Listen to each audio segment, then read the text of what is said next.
Hello, I am Brenda, and yes, I am a carnivore. So let's do a little recap. In videos 1 through 4, I talked about my journey of being a carnivore, my diagnosis, prediabetes, fatty liver, anxiety, depression, high blood pressure. I also talked about finding the carnivore community. I talked about being a vegan, to being hospitalized, to mistakenly finding carnivore. I talked about finding the carnivore community. I also talked about analyzing all of my diagnoses, and that was in video 4. And I analyzed all of the diagnoses, and I told you whether or not I was healed from carnivore. So today, I'm going to be sharing. Hi, I'm Brenda, and yes, Carnivore found me. So today, I just want to say that I'm a carnivore, but I'm a vegan lover. I say that because although I'm on a carnivore diet, and I plan to stay on a carnivore diet, I just love listening to vegans. And I'm going to tell you why. I have 4 reasons. So here we go. So, number 1, vegans profess that their vegan diet heals them. Carnivores profess that their carnivore diet heals them. So I love to watch vegans because they give me balance. And they also makes me aware that we're all individuals. And what works for me may not work for you. Number 2, because I've had such good experiences with being on a carnivore diet, I could easily become cult-like, Everybody needs to be carnivore. You gotta eat carnivore if you wanna be healthy. You gotta eat vegan if you wanna be healthy. No one should eat meat. No one should eat vegetables. You're killing the vegetables. Stop killing plants. I don't want to be a part of any cult-like group. Number 3, I even learned from vegans on the internet. For example, I watched a doctor. I don't know how to pronounce his last name. It starts with a B. He's a microbiome doctor, a gut doctor, and I think he's also a vegan. And he said it one time, which really piqued my interest. He said a person's body should be able to tolerate vegetables. And I agree with him. That piqued my interest so much till I decided to start learning more about fermented foods.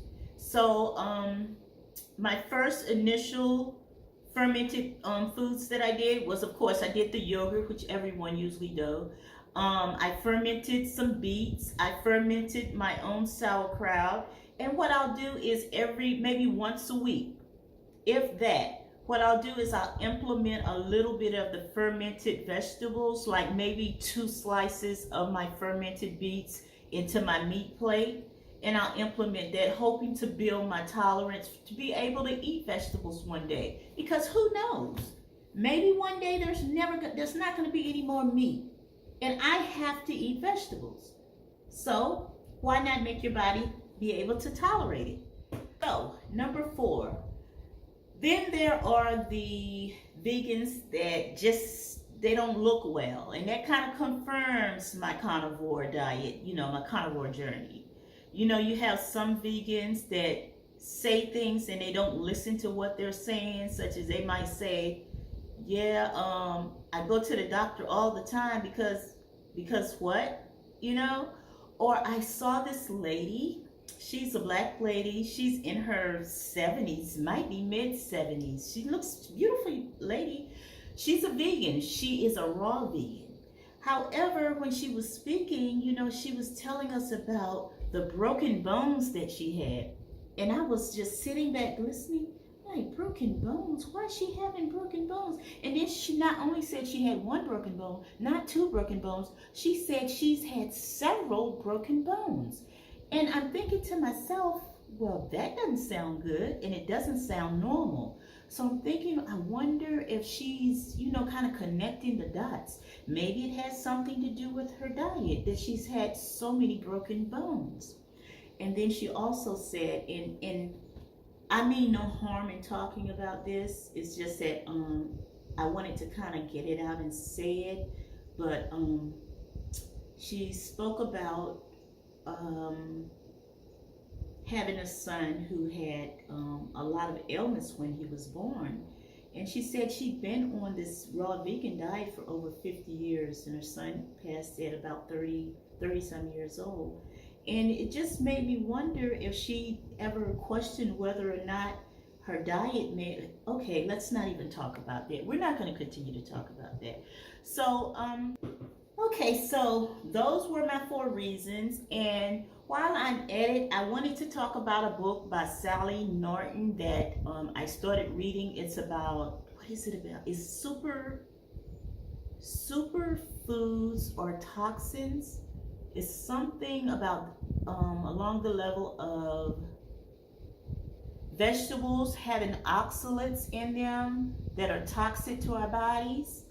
That's a really good book that people should read. And while I'm on the subject, I want to talk about my friend Yakin Awakening. Not that he's my friend, but I call him my friend because I enjoyed watching his videos.